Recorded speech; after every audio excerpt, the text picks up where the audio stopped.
Good morning, good afternoon, and good evening, depending on where in the world you're joining us from. Welcome to our expert panel, Navigating New Territories, Exploring Geospatial Analysis with the Power of Gen AI, brought to you by our friends at Sandbox AQ. I'm Brian Mink, co-founder and president of Data Science Connect, the world's largest data and AI community. Today, we're excited to welcome hundreds of attendees from all over the world to discuss the synergy between generative AI and geospatial data, unlocking new dimensions in geospatial insights. Today, we'll explore practical applications demonstrating how Gen AI has the potential to optimize geospatial analysis across various sectors. We'll also discuss how Gen AI is democratizing geospatial analysis by simplifying complex spatial patterns for non-experts, while also enhancing interpretability and transparency. We're honored to hear from a panel of distinguished experts today: Natalia Kuklova, Enterprise Chief Data Science Officer at Webster Bank, and Evan Walker, Senior Data Scientist at Cox Communications. Before we begin, a few housekeeping items. To make this feel a little more in person, we suggest you add a photo to your profile and include your bio, LinkedIn profile, and other information you'd want your fellow attendees to see. Next, please take advantage of the Q&A and chat features throughout the webinar. We'll be incorporating the Q&A section into our conversation with the panelists, so be sure to upvote the questions you'd like the panel to address. And finally, to learn more about how to leverage Gen AI for geospatial data, check out the call to action below from our sponsor, Sandbox AQ. Now, without further ado, let's kick off the panel. I want to welcome to the stage. There we are. Welcome, Evan and Natalia. So we'll do quick intros. If you would just introduce yourself, tell us a little about what you do, and we'll start with Evan. Yeah, so like Brian said, I'm a senior data scientist at Cox Communications. A little bit of my background: I started out working in kind of environmental field and decided to go back to grad school for a degree in geographic information science. And so shortly after that, I was worked as a GIS specific analyst for a couple of years. And then unfortunately the pandemic hit, and I made a little bit of a career pivot to kind of more of a data analyst, data scientist role. And I started out, working at Home Depot for 2 years as an analyst, and then now have been a senior data scientist at Cox for 2.5 years now, and just try to kind of leverage my geospatial background in data science as much as possible, and excited to share some of my thoughts on it. Awesome. Welcome, Evan. Natalia? Hello, everyone. My name is Natalia Kuklova, and I'm a Chief Data Science Officer at Webster Bank. It's one of the top 50 commercial banks in the US, and my team uses machine learning and AI to guide the bank on key decisions, such as where to open a new branch, where to close the branch, which products to offer, and how we can retain our valuable clients and actually, attract new ones. I'm passionate about geospatial data, and I'm excited to be here and participate in the discussion. Thank you, guys. Excellent. Thank you. So we'll start by just giving some basics for the audience. So tell us a little bit, what is geospatial analysis? What unique capabilities does it bring to the table? What kind of decisions does it help your organizations to make? So let's start with you, Natalia. Okay, sounds good. So geospatial analysis, it connects basically data to physical locations, so we better understand customer behavior. In banking, this is super crucial for fraud detection, so we do need to know where the transaction took place. We also predict foot traffic at the branches, forecasting occupancy rates, tracking properties in flood zones, and also evaluating risks for commercial mortgages. We also use it for targeted marketing by combining location data with business information. So overall, geospatial analysis adds a new dimension to our data so we can make better decisions. Excellent. Evan, how are you using geospatial data?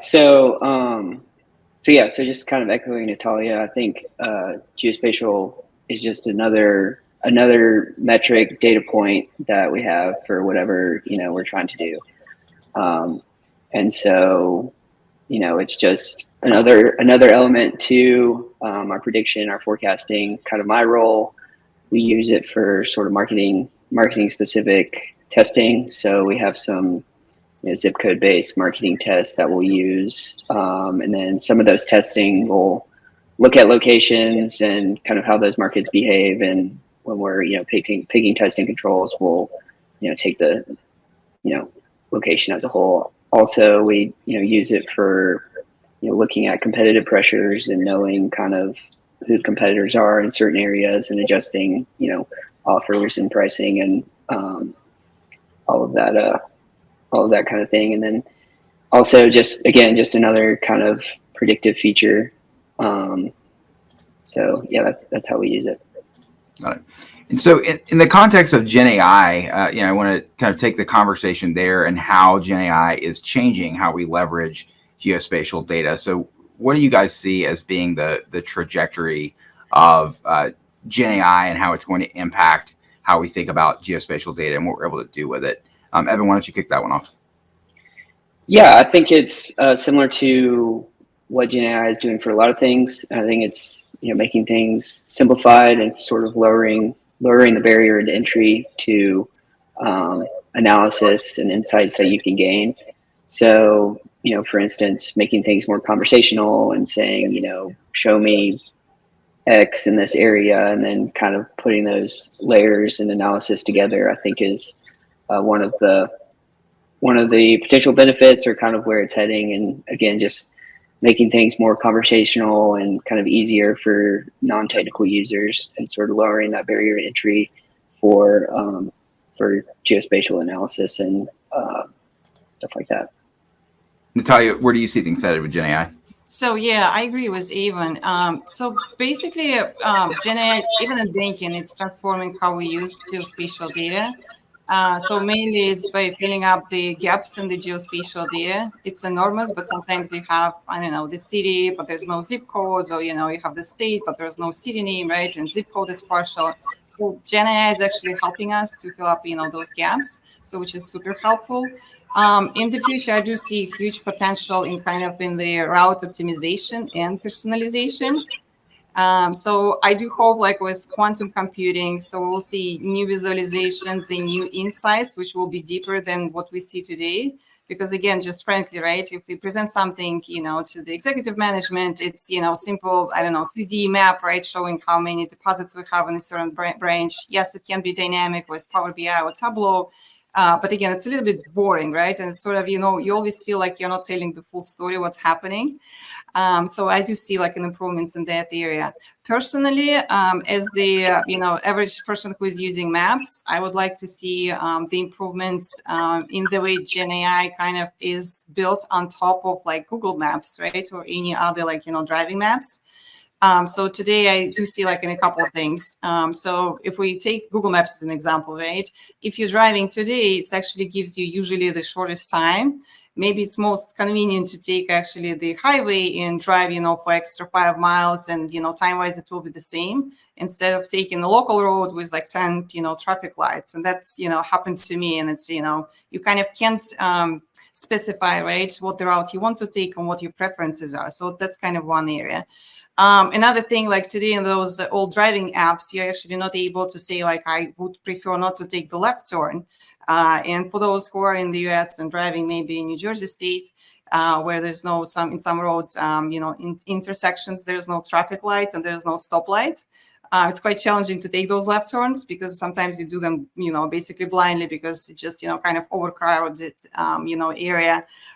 So interestingly enough, UPS, again, in the US, United Postal Service, did the research many years ago, where they said that actually not making left turn get them faster to deliver their packages, and it's less prone to the traffic accidents. So today they are actually making 90% of their turns are actually right turns. So I would like to have the technology implemented for, for the average kind of driver on the road. So. Yeah, it's very interesting. So Natalia, I guess on a couple of those points. So one thing we've talked about in a lot of our prior webinars are sort of the accuracy of Gen AI, the reliability of it in making critical decisions. And there were some of those use cases you highlighted, I think are good ones, in the sense that they don't necessarily require 100% accuracy. That maybe there is some room for error. So could you just speak to that for a second, like in terms of for instance, enriching data, where you say, maybe we don't have all of the complete data, and we use Gen AI to enrich some of that data, or what you just mentioned with respect to maps. Like, how do you account for any hallucinations or errors in with respect to Gen AI, or do you find that those use cases are sort of acceptable enough to use it sort of in its current state without worrying as much about things like hallucinations? Right. So we do worry in banking, and that's actually a great question. So we use it today more for advanced analytics where there's no much risk involved. Right. We do have actually humans involved to verifying the data. And sometimes it's as simple as placing data points mapped on the map and see that, one of the ATM transactions happened in the, in the countries which it could never happen. So it's kind of, interesting to capture those hallucinations. So to add to that point, so we don't use it to actually the enriched data. We don't use it to feed into any of our models. So, if we provide credit decisioning on a loan, right, using that hallucinated data would actually hurt us. So this is something we don't want to use. So today it's, again, we take a cautious approach. I called it TOW, test, observe, and wait. So we are testing, we're adapting technology, but again, we're at the point we're just taking kind of baby steps. We see the hallucinations. We don't like what we see in some instances, so we take a cautious approach in adapting it. Yeah, great point. And Evan, what are you seeing? So you're in probably a less heavily regulated space than banking, but how are you guys sort of guarding against any inaccuracies or unreliability of Gen AI? Yeah, I think one thing I've noticed in telecom is that there's a lot of enthusiasm about Gen AI, and there's a lot of opportunity, obviously, and it's a new thing, but protecting customer data is number one, and so there's nothing we can do where we're sending customer data. So I think a lot of it is just making sure that things are in house, and we'd like to use these models that are so smart and trained on the entire internet, but once we ask them questions, we don't want our questions to go out to that knowledge base. And so it's keeping things in house, whether that be on-prem GPUs or knowledge graph RAG type stuff where you were just strictly limiting the knowledge base. I think that's really big. But like Natalia said, there's there's a lot of hurdles, and the number one thing is protecting customer data, protecting all of that PII, all the information people have about each other. So there's definitely like a lot of pumping the brakes, and just making sure that everything is safe before it goes into production. And so baby steps obviously is kind of what I would say. Yeah, absolutely. And on the point about responsible AI and moving slowly and appropriately, it tees out very nicely in our next question about democratizing analytics. So that is certainly one of the most exciting areas of Gen AI, is the ability to interpret analytics and democratize access. But that also comes with a lot of challenges and potential dangers, and depending on what kinds of analytics you are democratizing. So where do you guys see the future of sort of data democratization coming into play with geospatial analytics in particular, as it relates to Gen AI? And what do you see as the potential benefits and also challenges associated with that? We'll start with you, Evan.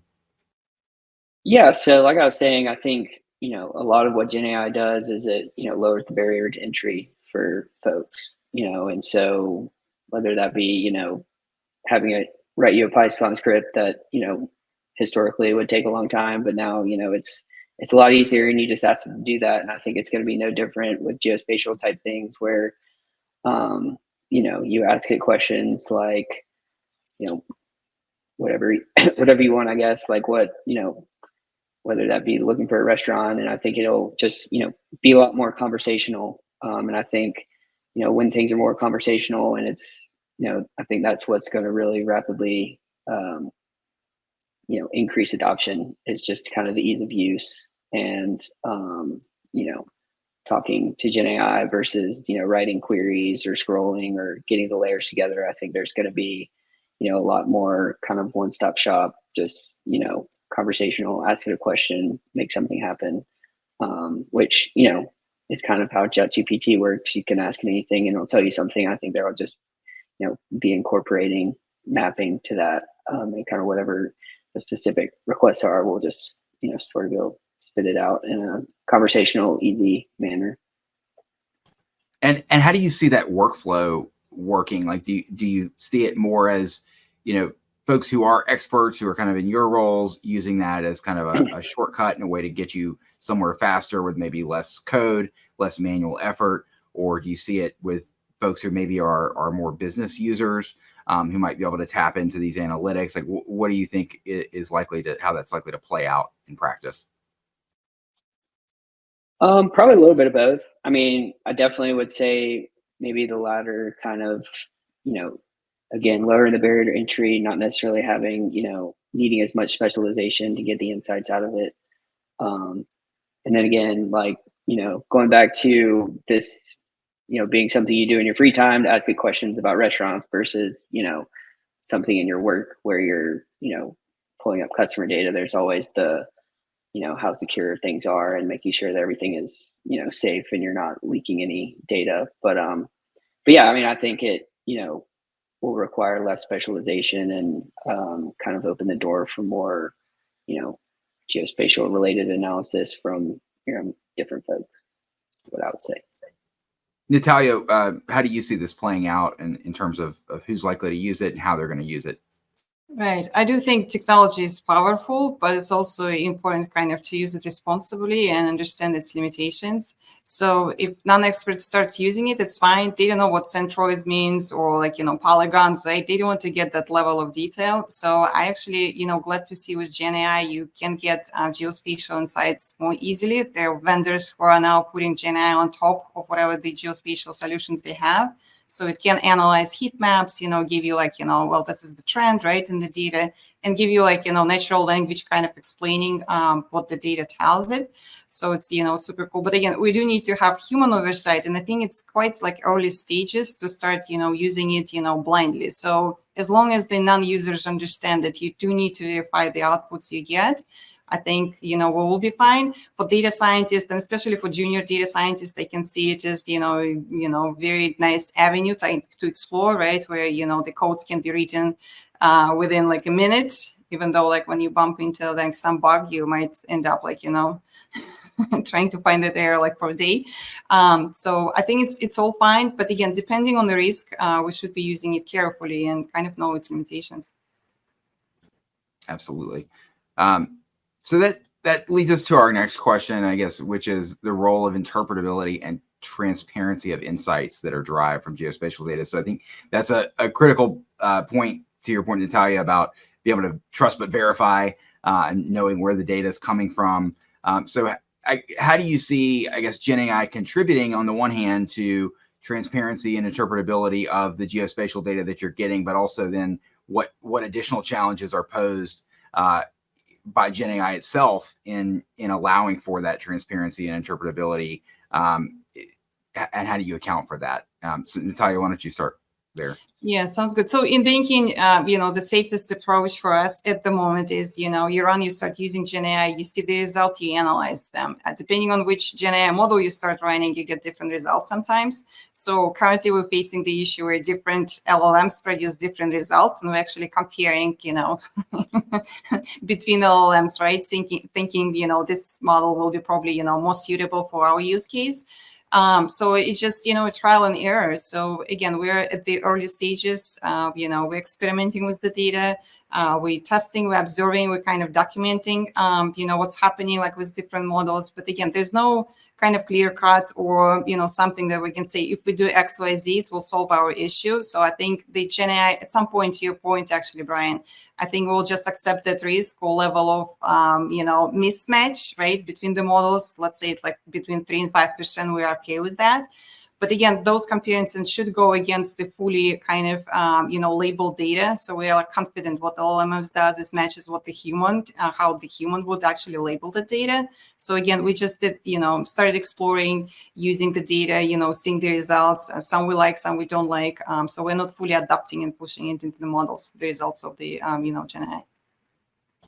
Yeah, Evan, what are you seeing? Yeah, I mean, I agree with that wholeheartedly. Just kind of in the baby steps approach where there's a lot out there, it's always changing, and then there's 10 different models and you can get different results every single time. So I think it's a lot of test and learn, a lot of exploring, but cautiously exploring, and kind of seeing seeing what you get, and then like you said, comparing it to what humans get, and kind of just seeing what the best things are at the moment. And again, I think from interpretability and transparency, I think again it just makes things easier, makes things more conversational, and kind of lowers the barrier of entry to what you're getting. But also there's a lot of things that may not be true, so it does require a lot of human interaction, and just making sure that whatever you're presenting is actually real, because obviously there's a lot of information, and sometimes LLMs can kind of say things that aren't true with the hallucinations and all that. So yeah, I would say just kind of cautiously, slowly, making sure that things are what you want them to be, and not just kind of diving in, I guess.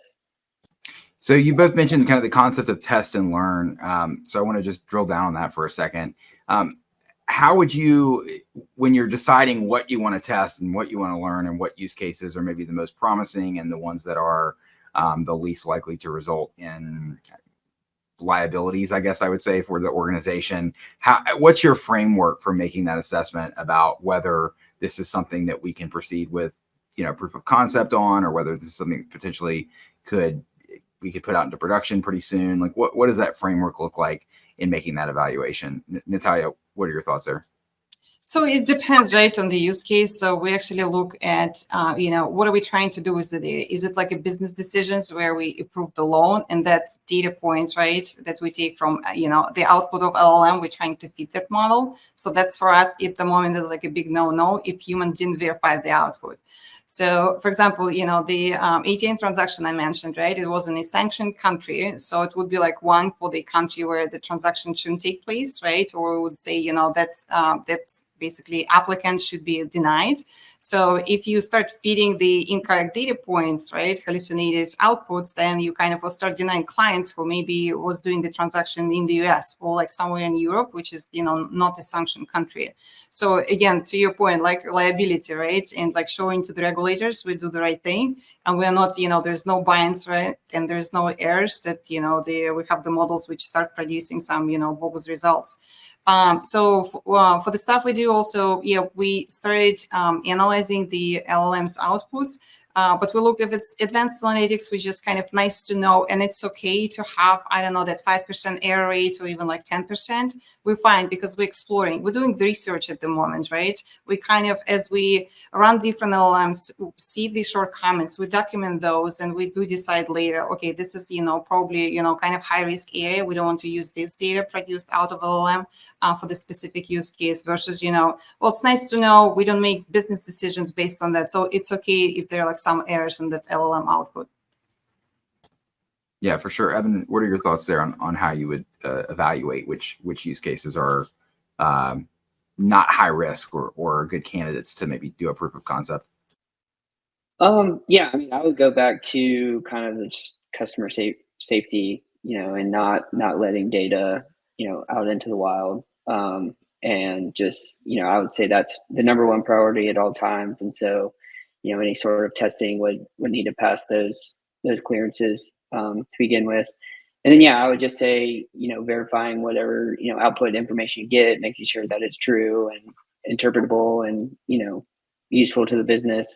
So I would say those, again, avoiding hallucinations, and then making sure that, customer data is the safety is the top priority. Yeah, great points. And Shmuel has a great question in the chat that I'll share here. So how can Gen AI for geospatial analysis support companies and organizations that are faced with emergency situations such as terrorism, very long wars, hard natural disasters? I'll throw in there pandemic like COVID.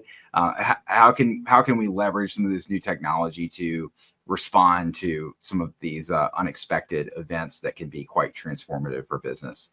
Natalia, why don't you start with that one? Yeah, sounds good. So in banking, we have something that is called stress testing of the, our balance sheet and the loan portfolio. So we actually have stress test scenarios. And for example, Moody's Analytics, they do provide, wonderful alternative scenarios, what might potentially happen at the economic scale, or like, there's a hurricane, all the things you mentioned.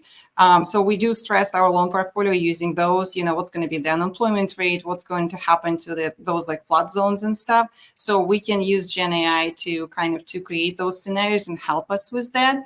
But again, because we don't have now, good understanding how Gen AI generates those, different scenarios, it's kind of hard to prove to the regulators why this scenario, is, have a higher likelihood of occurring. So we kind of take cautious approach. It's available. We didn't start using it yet. So it's something we'll probably look in the future as Gen AI becomes like more explainable. And we see how something is generated and produced with the weights and, for scenarios and stuff like that. Yeah, absolutely. Evan, what do you think? Yeah, I mean, I would say, like all LLMs, and, what you're getting is, conversational and get results quickly. So if that's, in the event of a natural disaster, kind of the scenario you outlined, it would be, getting information quickly. I think, unfortunately, there's a lot of misinformation. So there's probably, a high likelihood of, getting misinformation, particularly in kind of a, one of the situations you outlined. So I think, yeah, I mean, I think the potential is there. I think, what it does is it, can amalgamate a lot of information at one time and provide you, those answers in a, conversational, easily digestible way. I think just there would be a lot of risk of, misinformation, and, especially if it's kind of a life or death situation. I think, the potential is there to, really help, but I think, sometimes that maybe, because it's taking in all the information that's out there, it could be prone to hallucination, which, unfortunately a bad answer in a situation like that could, be a life or death situation. So, yeah, so I think the potential is there, but also, there's things that go with that, I guess. Yeah, and those are good points. And one thing that we've talked about in some prior webinars is that, not everything has to be a Gen AI solution. So Natalia, you mentioned the banking industry obviously is very familiar with stress testing. You already have lots of very robust models and very sophisticated analytics that you guys are doing. And not all of them need to involve Gen AI. Just because Gen AI is the latest and greatest technology doesn't mean that we can't do a lot with things that have already been existed and been tested and vetted for many, many years. So Gen AI, it's nice to think about what new opportunities does it give us. But there are definitely many situations where the risk may outweigh any potential benefit, at least at this point in time. And so sometimes the existing analytics capabilities that we already have, absent Gen AI, maybe are a better fit for some of these use cases as it stands today anyway, with the state of hallucinations. Mm-hmm. And that leads to the next question, which is, what are some common challenges with integrating Gen AI with existing geospatial frameworks? So you're already leveraging geospatial analytics within your organization. You're already using it for various different purposes. Maybe you're thinking about some potential ways that Gen AI could help you with transparency or explainability, or with democratizing access. What are the things that you have to think about when you're trying to integrate Gen AI into those capabilities? So Evan, why don't you start with that one? Yeah, I mean, it goes back to customer safety, protecting your in-house data, making sure that you can provide a useful tool that people are going to get value out of, without the cost of security, and making sure that everything is kind of buttoned up in that sense. And then to just sometimes I think kind of trying to implement Gen AI and kind of my workflows is, not everything is, word based or like, conversational. So sometimes maybe, in a geospatial context, you're not asking a, question, it's kind of more sort of separated out, I guess. So I would say that's a challenge too, just, finding good use cases. And then obviously, we keep going back to kind of the data security and making sure that, things don't leak out. And then obviously, the hallucinations and making sure the information that you're receiving back is, valid and useful. So. I agree. I would just probably add that many cloud providers now offer tools that make it easier to integrate GenAI with geospatial analytics. If you're talking Snowflake, AWS, Microsoft, they all have those like LLMs. So you can run for for the use case I mentioned, right? Populating kind of missing data points or kind of enriching data. So it's all available. It's actually quite easy to integrate with this stuff. It might be challenging when you have some, desktop application calculating drive time. But then again, you can take that data, put it in the cloud, right, and kind of merge and use it. So it's not kind of a big challenge, but I agree with Avon on all other points that you mentioned. Yeah, great points. And Daniel has a question in the chat that I think relates to this, which is just what are some of the high value, low risk use cases that you're actually seeing? Like, do you have any specific examples of things that are actually moving out of the proof of concept stage and into production in the geospatial area or in other areas in Gen AI? What do you find that's you're actually able to move the needle on? Evan, why don't you start with them? Yeah, so I know kind of a big thing in our org is using call data, and which again is the most kind of conversational data sets that we receive, and so kind of trying to map out customer intent or churn factors or sort of different likely to purchase something, likely to churn, likely to help with customer satisfaction scores and all that. So I would say there's several use cases for looking at call data and generating insights on those folks based on what they're saying and analyzing that from like a natural language perspective. It's kind of the biggest use case I've seen so far. And I think also helping out kind of the boots on the ground, technicians who are, going out into people's homes. I know there's some use cases where they're, providing conversational, text-based information to those folks as they go out into certain areas to, make better decisions and, help serve customers better. I would say are kind of the two biggest things I've heard of how we're using that at Cox. Natalia, what are you seeing? Yeah, so in banking, which is more traditional, right, and slow to adapt the latest and greatest.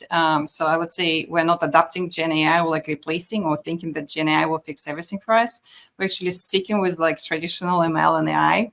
So we're not like, trying to implement Gen AI, at scale. So we still use, again, for the banks, right, it's drive times to the nearest branch, right? If we're trying to do try to open the new branch, right? We calculate those like distances and stuff. So it's more traditional. And in some cases, it's like advanced analytics more. Again, because Gen AI is so immature at this point, even what I mentioned about analyzing heat maps, right? We still haven't tested it, well enough to say like, oh, this is a great technology, we want to replace, so it's going to do great things for us. Again, we're still exploring, we're still researching, documenting, and observing what the Gen AI gives us with geospatial AI. But for now, like, yes, we are not implementing anything or pushing it into production. Yeah, great points. And I think one theme we're seeing here is the difference between various different industries. So depending on how heavily regulated your industry is, there may be certain use cases that are totally off limits. There may be certain use cases that are higher risk, but maybe potentially or it could be fruitful in the future. And then there may be some use cases that are more of the low-hanging fruit that you can at least start to see now, whether these are potential areas for Gen AI to assist. So it's definitely being cognizant of your industry and your organization really is critical as you try to figure out what are the right use cases and what can you actually move forward. So we got a question from Leonard as well in the chat that I'll pop up here. How can we use Gen AI in a data collection, cleaning, and statistical analysis environment, also in SDG, which I believe is Sustainable Development Goals and dissemination? So what are you guys seeing in that context? Natalia, you want to start with that one? Yeah, sure. I think for addressing data gaps, right? You have your like address that's coming in certain feeds and it's incomplete. So it's easy. You can use GenAI to populate it. You do need human oversight. So someone is testing the data, at least like, taking like a random sample, right? And verifying the inputs, especially if you have a lot of data, like no one will be sitting and doing like every single record. So that's kind of, what we do. But overall, like we're not implementing and again using GenAI, or like relying on it to do like statistical stuff. We still like very kind of traditional. Again, we're at the bank, so everything is slow pace. We like what we did in the past. We continue using what we do. We have the outlook to look at forward and start using the technology. But again, we're still observing and taking baby steps. Yeah, I would agree with that as well. Again, it goes back to you can't just, take your internal data and, show it to an LLM and then try to get insights from that. But, I think, I have heard, not in my role, but kind of like small business owners and people like them where this type of stuff has really helped where, if you're, a one person shop, like things like data analysis, and maybe you're more, willing to kind of share your books to try to get those insights, things like that. I have heard of that kind of in like a small business context. But again, I think it just kind of goes back to the data security perspective where a lot of it, you just, there's potential and, it could go through and organize things and, fill in the data gaps. But I think there's just, data security is the number one thing. So there's really, not really something being used, I guess, at big organizations, but something that, could be helpful for kind of like smaller businesses. Yeah, to the point of data security. So Joram has a question in the chat as well about security or ethics issues specifically related to geospatial data and GenAI. So, I think there's some of these that probably are already issues with geospatial data to begin with, that you've got to think through some of these security and ethics concerns with respect to any type of geospatial data. But then perhaps those are compounded when you start leveraging GenAI in connection with geospatial analysis. So what are some of those security or ownership or ethics concerns that you guys are seeing? Evan, why don't you start with that one? Yeah, obviously, you think geospatial, you think where folks live, and obviously, you can't share that. So, that would be a big thing for sure. And then, yeah, so, I would say probably that's, the biggest piece of, information that you can't share that, when you start doing geospatial things, you start basing them off where people live. So, that, would be a big security issue, or that to, be put into a large language model that's, trained on outside things. So yeah, obviously I think that would be kind of the biggest thing in my mind. Natalia, what do you think? So that's an interesting question, but I think, there's one thing, right? You should talk to your cloud provider, because the GenAI that I was mentioning, right? It's within our like bank network. So it's, there's no data that actually leaving the bank. And again, banks are like so secure compared to a health system, for example, right? I don't know how about you guys, but there's once a year, right? Letter coming in like, oh, your data leaks and this, data is somewhere, right? So banks are secure. GenAI, we are using LLMs, but again, I just want to make sure that the data doesn't flow outside of the company, so it stays within the company. So we're using it cautiously. We are experimenting with it, but there's nothing that actually leaves the bank's walls. Yeah, and do you find any issues with, Natalia, even with things that are data that remains in your company? How cognizant do you have to be about the folks within the company that touch the data and what they can use it for? Right. So, there's like multi-layer, again, depending on the cloud provider. So if you're talking AWS, Microsoft, right, Snowflake guys, they all have, good, role-based assignments, right? So you can designate, right, which people with which role will be able to access certain data. So it's actually quite controlled. So yes, there's like, management approval, manager approval to, certain person can see it. But again, all PII data is masked for bank employees, so you won't be able to see it.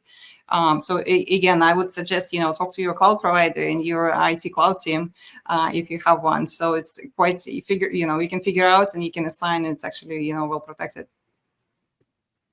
Yeah, I think that's great points, and I think gets at the heart of really a key issue with everything we talk about with Gen AI, which is you need really good partners in this. Like your cloud providers, you need good partners who have good security, who have expertise, who have the right tools, so that you can, as you become more and more data mature and AI mature, that you've got the right infrastructure in place to be able to properly deploy these things, and you're not just rolling out things and then realizing that it hasn't been done the way that it's supposed to be done. So I think that's, from a bank standpoint, Natalia, in your industry, you guys are probably much more mature in that respect than many other industries. You've got the data governance stuff is, you guys probably do exceptionally well because you have to from a regulatory standpoint. But I think in other industries, maybe where they don't have to worry about some of that stuff, it can become, they might open Pandora's box before they've realized that they had to, because the regulators are not checking with them in the same way that they're checking in with you guys on a regular basis. So it's interesting kind of seeing the parallels across industries. I'll get to our next question here. I guess some emerging trends and opportunities, and really want to take this opportunity to be sort of future looking and thinking about not just the state of Gen AI today, but what we expect to see on the horizon in the next few years with respect to Gen AI and geospatial analysis. Where do you guys see this heading? What are some potential opportunities or use cases that maybe today are not ready for production or pose too much risk, but maybe in the future as Gen AI becomes more reliable, as maybe we find better solutions to some of the hallucination problems, might be better use cases? Where do you see things heading? Natalia, what do you think?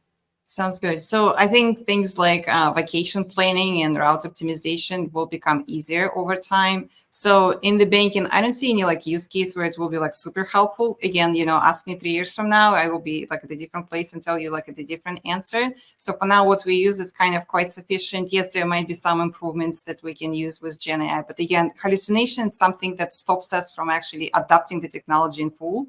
But now again, like I'm looking at Google Maps, and when we'll see that Gen AI on top of the Google Maps, right? So we can specify that I want to go to the JFK airport, and yes, I don't want to take, the shortest distance, route, right? I want to take the fastest, and which will have like smooth, ride for me. So I do think like speed and cost to process and analyze geospatial data will be the kind of the other two where we'll see improvements. And again, use cases is something that's been developing. So I was, kind of surprised and kind of delighted, I guess. iPhone 16 right now has like spatial, photos and videos taken. So I would see like how that technology kind of will be combined with the entire like Gen AI and geospatial data as well, where like kind of we can be embedded and create memories and kind of be like in the 3D reality maybe, for the next generation. So that would be cool. I do see and think that Gen AI should be kind of the final layer, right? Sitting on top of any application and any other traditional AI, machine learning, right? That may be quantum computing, like any other AI that's being, already exists or will be like developed, which kind of pretends it's going to do human reasoning or will reach the point of human reasoning. So that natural language, should exist. It will be like super helpful, but the hallucinations, inconsistency in the outputs, it's something we need to see how it's, will be fixed with time. Absolutely. Evan, what do you think? Yeah, I agree with all those things. And I think, just kind of everything will be more conversational and, human-like. And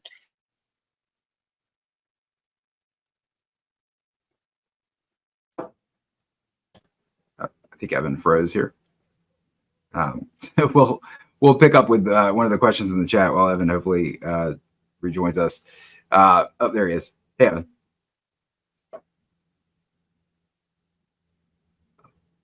Hey, Evan, can you hear us? All right, I think he probably needs to refresh. I'll shoot him a message. So we've got a question from Jonathan in the chat about sort of the practical limitations, especially for a small or medium-sized business. We talked about putting Gen AI behind your firewall, basically, so you're not sending data to OpenAI's model or another LLM to train it, and now you've lost control of that data and you've exposed it to the outside world. Works perfectly well for large enterprises who have the resources to do that. But what do you do if you're a small or medium-sized business and you don't have those resources? So, Natalia, what are your thoughts on that one? So I'm thinking, there's some models which actually you can, download, and actually, if you do have virtual machines, probably install there and start using it with Python. And I'm not sure if the data scientist is asking that question. So for the data scientist or tech savvy person, I mean, this is something that probably you can do. And again, you can always hire probably a consultant to help you with that. And it can be there's so many, companies who provide those kind of services. So you still can have your LLM and Gen AI within your firewall or as a small business. So I think it's doable, but yes, be cautious. Don't start uploading your legal documents to ChatGPT, asking to summarize it. Please don't do it. Exactly. Evan, you were cut off. I think you froze when you were speaking. So if you want to finish your thought, we'd love to hear it. Yeah. I would say just, things getting smarter and more conversational. And I would, kind of stay interested if there's going to be a tipping point of where, there really is serious efforts to avoid hallucinations, or if, it's just going to kind of get a lot worse. I'm not really sure, but yeah, I mean, I think it's just, things are just going to get faster and more integrated into, everything that we do.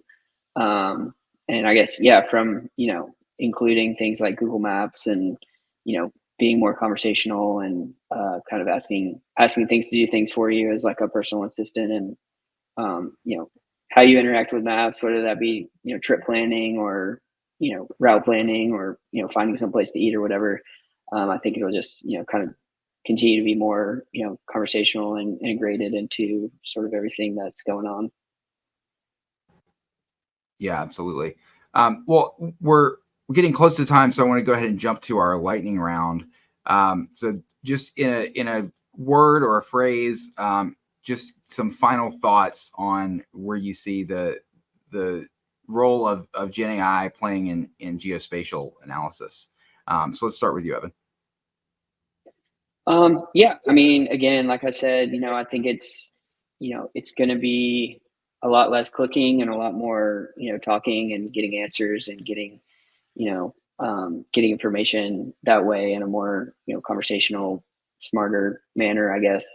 And then I guess I would say that, geospatial might be more integrated into things that necessarily you wouldn't think it would be. And I guess, maybe just in a way of adding more additional context to information that you receive.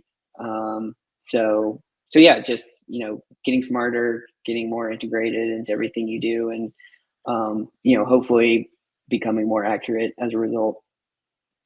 Yeah, Natalia, what's your takeaway? Sounds good. So I would say that over time, Gen AI will get better, and it can serve as a personal guide for your geospatial data. But for now, if you're planning your dream vacation, consider a blend of Gen AI and human expertise, or hire a travel agent, just to ensure you have the best experience. Yeah, great points. And I would say mine is Gen AI is a great force multiplier. So it's not right for every single thing you want to do. There's lots of other tools out there. Gen AI is not the only one, but there are many circumstances where it can be a force multiplier, where it can help you do something better or do it faster or do it more conversationally. So finding those use cases, I think, can be really helpful to drive your organization forward and to add value. So with that, I want to thank Evan and Natalia for joining us today. This was a great discussion, great insights from both of you. If anyone in the audience missed any of the webinar today or want to rewatch anything, the recording will be available in just a few minutes at this same web address. If you just refresh the page in a few minutes, it should be here, and it'll also be on our YouTube channel within the next couple of days. I want to say a special thanks again to our partners at Sandbox AQ for making this webinar possible, and we'll see all of you again next time. Thanks. Thank you. Thank you.